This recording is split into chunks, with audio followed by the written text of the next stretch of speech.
तो हेलो बच्चों, welcome back to physics by other sir. तो बच्चों बहुत सारी डाउट थे, बहुत सारे सर कंफ्यूजन हो रही है क्योंकि सर बीटेक का भी रिजल्ट आ चुका है। जितना रिजल्ट का हम वेट कर रहे थे, चाहे बीटेक का हो, बीएससी का हो, पैरामेडिकल का हो, नर्सिंग का हो, 11th एंट्रेंस का हो, सारे सर रिजल्ट आ चुके हैं। अब बस मुद्दा सर किसका है, वेट डर किस चीज का है कि एमयू में काउंसलिंग कब से स्टार्ट होगी। सर बहुत घबरा रहे हैं। सर ईद से पहले ही ईद की खुशखबरी मिल गई थी। जिन बच्चों के लिए बीटेक का नाम आ चुका है, मैं उनसे फिर कहूंगा बहुत बहुत बहुत ज्यादा बच्चों आप लोगों को बधाइयां हो बीटेक के रिगार्डिंग जिन लोगों का नाम आ चुका है। और दूसरी बात, मैं उन लोगों से कहूंगा कि भाई थोड़ा वेट करना। बीटेक के अंदर इस बार अच्छी खासी वेटिंग क्लियर होने की संभावना है because of the self finance में हल्की फुल्की सीट में इंक्रीजमेंट हुआ है। दूसरी बात बच्चों, हमारा आज का मेन टारगेट रहेगा कि किस तरीके से बच्चों अब हमारे पास सारे रिजल्ट्स आ चुके हैं, मोस्ट ऑफ द रिजल्ट आ चुके हैं। सर मुद्दा सारा खेल किस चीज का खेलना है, काउंसलिंग कैसे करें। तो बच्चों काउंसलिंग के कुछ स्टेप्स हैं जो मैं एमयू गए थे, हम लोग सीपी यूनिट गए थे, वहां से हमने निकाले हैं। तो उन्हीं स्टेप्स के बिहाफ पे हमें अपनी काउंसलिंग को स्टार्टअप करना है। किस तरीके से सर काउंसलिंग करें, पहला स्टेप क्या होगा, सेकंड स्टेप क्या होगा, सारे स्टेप्स को हम लोग फिल कैसे करें, सारी बात यहाँ पे हम लोग करने वाले हैं इस वीडियो के माध्यम से। इस वीडियो के जरिए से, इस चैनल के जरिए से बच्चों आपको पूरी की पूरी इंफॉर्मेशन मिलेगी अबाउट द काउंसलिंग। बच्चों हम लोग पहले स्टेप की बात करें, सर पहला स्टेप काउंसलिंग में क्या होता है, तो बच्चों जो जो वहां से मुझे इंफॉर्मेशन मिली और सटीक तरीके से हम लोग यहाँ पे डिस्कस करेंगे कि कैसे हमें काम करना है। तो बच्चों पहला स्टेप तो वही रहेगा सर हमारे पास कि काउंसलिंग कैसे करी जाएगी। तो बच्चों पहला पोर्टल ओपन हो जाएगा, उसमें आप लोगों को सिंपल क्या करनी है, वहां पे काउंसलिंग की प्रक्रिया को स्टार्टअप करना है। तो बच्चों वहां पे हम लोग क्या करेंगे, सिंपली काउंसलिंग करेंगे। सर काउंसलिंग में होता क्या है बच्चों, काउंसलिंग में जब आप पोर्टल को ओपन करेंगे, अपना रजिस्ट्रेशन नंबर, एप्लीकेशन नंबर डालकर, तो वहां पे आपको अपने जो डॉक्यूमेंट्स होंगे उनको अपलोड करना है। सर डॉक्यूमेंट्स में क्या क्या चाहिए भाई, 10th की मार्कशीट होनी चाहिए, 12th की मार्कशीट होनी चाहिए हमारे पास। अगर मान लो 11th एंट्रेंस के लिए काम कर रहे हो तो 10th की मार्कशीट होनी चाहिए। किसी बैचलर के लिए काम कर रहे हो, 11th 12th की मार्कशीट होनी चाहिए। तो भैया फोटो भी होना चाहिए, सिग्नेचर भी होना चाहिए, मोबाइल नंबर भी होना चाहिए, थंब इंप्रेशन भी, सब कुछ हमारे पास होना चाहिए। मैं बच्चों से ये कहूंगा कि भाई फोटो वो लगाना जो तुमने पहले जब रजिस्ट्रेशन करा था, स्टार्टिंग में फॉर्म फिलअप करा था, वही फोटो को यूज करना। क्योंकि लास्ट ईयर बच्चों को बहुत दिक्कत हुई थी, कुछ बच्चे आए थे फोटो लगा दिए पहले पुराना, बाद में न्यू फोटो लगाया, काउंसलिंग के दौरान दिक्कत आ जाती है इसके अंदर। सेकंड स्टेप बच्चों हमारे पास जहां पे क्या होने वाला है, जो हम डॉक्यूमेंट्स को यहाँ पे अपलोड करेंगे, फिर से हमारे पास जो बच्चों पोर्टल ओपन हो जाएगा और वहां पे काम किसका चलेगा बच्चों, डॉक्यूमेंट्स का वेरिफिकेशन चलेगा कि डॉक्यूमेंट्स को हम लोग किस तरीके से वेरीफाई कर सकते हैं। भैया अब वहां पे एक चीज मैं आपको बता दूं, डॉक्यूमेंट्स वेरिफिकेशन जब तुम करोगे, अगर धीमे धीमे सारे स्टेप्स को जहां फिल हो रहे हैं, टिक लग रहा है और लास्ट में आने के बाद जहां पे ग्रीन ग्रीन हो गया है, जैसे कि पेन तुम्हें दिखाई दे रहा है, तो समझ जाना पूरा का पूरा बच्चों तुम्हारे पास क्या हो चुका है, सिंपली ये वेरीफाई आराम से हो चुका है। ठीक है बच्चों, वेरीफाई पूरा क्लियर हो चुका है। लेकिन वहां पे अगर लिखा आ जाए रीसबमिशन, याद रखना, जल्दी से चेक कर लेना कौन सा तुम्हारा डॉक्यूमेंट अपलोड ढंग से नहीं हुआ है। हैंड टू हैंड अपने डॉक्यूमेंट्स को चेंज करके न्यू डॉक्यूमेंट्स को अपलोड करके फिर भैया वेरीफाई पर टिक करके सीधे कहानी को आगे बढ़ा देना। आई होप बच्चों ये दो स्टेप आप लोगों को पूरी तरीके से समझ में आ चुके होंगे। सर फिर तीसरी कहानी हम किसकी बनाएंगे बच्चों, हम तीसरी कहानी किसकी बनाएंगे, अपने ब्रांच कैसे हम अलॉटमेंट कराएं। मतलब सर क्या हुआ, फॉर एग्जांपल मान लीजिए सर मुझे 11th एंट्रेंस के लिए जाना है, मुझे पीसीबी चाहिए, मुझे पीसीएम चाहिए, मुझे क्या चाहिए, तो भाई आपको अपनी प्रेफरेंस को वहां पे रखना पड़ेगा।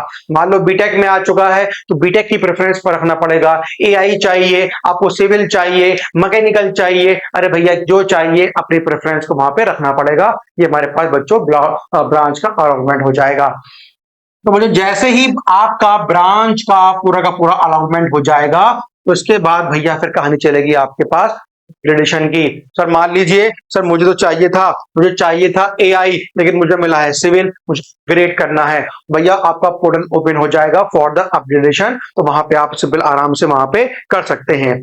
अच्छा लास्ट ईयर कुछ बच्चों का क्या हुआ था, वो जिन उन्होंने अपनी काउंसलिंग करी, पहला स्टेप, दूसरा स्टेप, तीनों स्टेप कर लिए और जब उनके पास ये ऑप्शन खुला अपग्रेडेशन का, लेकिन उनका नहीं हो पाया। क्यों नहीं हो पाया?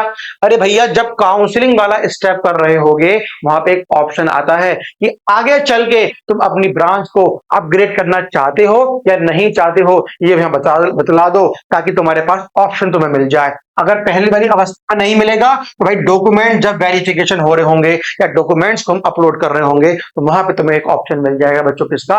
अपग्रेड करने के रिगार्डिंग।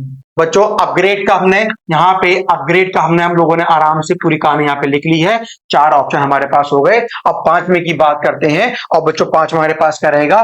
Physical verification. अरे भैया, फिजिकल वेरिफिकेशन के लिए जो हॉल आपको, फॉर एग्जांपल जैसे मैं एनआरएससी था, है ना, तो मैं बाहर, मेरा घर भी अलीगढ़ में है, कैंपस के पास में ही, तो हम लोग एनआरएससी थे, तो हमें एक हॉल अलॉटमेंट होता है, वहां पे जाके पूरा डॉक्यूमेंट्स का वेरिफिकेशन होता है। आप क्या है, वहीं पे आपका बच्चों आईडी कार्ड भी बनेगा, 10th की 12th की मार्कशीट लेके जाना। बच्चे क्या लेके करते हैं? डिजी लॉकर की मार्कशीट लेके पहुंच जाते हैं। ऐसा ना करना बच्चों। फिजिकल वेरिफिकेशन के दौरान आपको फिजिकली हाथ में आपकी मार्कशीट होनी चाहिए। 11th की 12th की जो भी आप जिस प्रक्रिया के दौरान जा रहे हैं, सारे डॉक्यूमेंट अच्छे तरीके से होने चाहिए। फोटोज वगैरह सब कुछ लेके जाना फिजिकल वेरिफिकेशन के लिए। और हो सके अपने गार्जियन को, पेरेंट्स को, पापा मम्मी को या बड़े भाई को, किसी को भी साथ में लेके जाना, क्योंकि माँ बाप लोग भागा दौड़ी भी करवा देते हैं कभी कभी, है ना। तो इसलिए ध्यान रखना है इस चीज को। बच्चों लास्ट और बड़ा ही इंपॉर्टेंट बच्चों हमारे पास पैरामीटर क्या है सर? हॉस्टल दिलवा दो। सर हॉस्टल दिलवा दो, ये बड़ी ही दिक्कत करते हैं। बच्चों देखो, मैं तुम्हें धोखे में नहीं रखूंगा औरों की तरह कि भैया हॉस्टल मिल जाएगा, थोड़ा वेट कर लो, ऐसे कर लो, वैसा कर लो। मैं साफ तेरे अल्फाज में तुमसे एक बात कहूंगा, हॉस्टल उन्हीं बच्चों को मिलेगा जिनका डायरेक्ट नाम आ चुका है, चाहे वो किसी भी कोर्स के रिगार्डिंग हो, चाहे बच्चों वो 6th में हो, 9th में हो। अच्छा, 6th 9th में हॉस्टल सिर्फ, सॉरी 9th में हॉस्टल सिर्फ और सिर्फ विंडो सर्किल में अलाउमेंट होता है और किसी स्कूल में आपको हॉस्टल नहीं मिलेगा। और मेरी बात सुनो, अब बच्चों जिनका मेन जैसे बीटेक में नाम आया, सीधा क्लियर नाम आ गया, आराम से हॉस्टल मिल जाएगा। लेकिन ये नहीं कि अभी तुम्हारा 4th स्टेप चल रहा है, इसी में तुम्हें हॉस्टल अलॉटमेंट हो जाएगा। उसमें तुम्हें कम से कम 1 वीक मिलेगा, खासकर बॉयज के लिए। क्यों?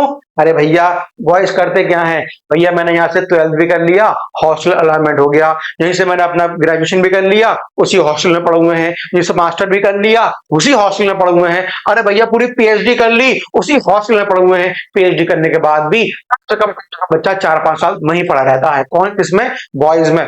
छोड़ता नहीं है। इसलिए बॉयज हॉस्टल की काफी मारामारी होती है, ऐसा गर्ल्स में नहीं है। गर्ल्स में क्या है बच्चों, अब लड़की है भैया, शादी भी होनी है तो अपने घर वाले उनको बुला लेते हैं, लेकिन बॉयज में ऐसा नहीं है। एक बार हॉस्टल ले लिया, अपना घर बना लिया, तकिया गद्दा सब लेके भैया वहीं पड़े रहते हैं, छोड़ते नहीं है। कि हमें थोड़ी दिक्कत रहती है अबाउट द बॉयज हॉस्टल के अंदर। ठीक है स्टूडेंट, तो आई होप ये पूरी काउंसलिंग के जो स्टेप्स हैं, हमें क्या क्या करना है, कैसे कैसे करना है, अब मैं हर एक वीडियो लेकर आऊंगा कि काउंसलिंग वाले पहले स्टेप में कैसे कैसे डॉक्यूमेंट्स को अपलोड करना है। फिर एक वीडियो लेकर आऊंगा कि डॉक्यूमेंट्स अपलोड हो चुके हैं, वेरिफिकेशन कैसे करना है। तो हर एक 6 स्टेप के रिगार्डिंग 5-6 वीडियो हम लोग लेकर आएंगे ताकि हर स्टेप को एलिब्रेट कर सकें और हर चीज को बड़ी आसानी से विद इन अ सेकंड समझ सकें। ठीक है स्टूडेंट, फिर बच्चों कोई डाउट हो, कोई समस्या हो, कोई प्रॉब्लम हो तो आप पूछिएगा इस चैनल के माध्यम से। फिजिक्स बाय अजय सर के माध्यम से कोई भी दिक्कत आपके पास नहीं आएगी। ठीक है स्टूडेंट, फिर भी आपको कोई दिक्कत रहे तो आप काउंसलिंग के रिगार्डिंग कोई प्रॉब्लम आए तो आप इस नंबर से रब्ता कर सकते हैं। तो जहां से कोई भी इंफॉर्मेशन चाहिए आपको, यहां से भी आपको इंफॉर्मेशन सीधे वे में बच्चों मिल जाएगी। Thank you students.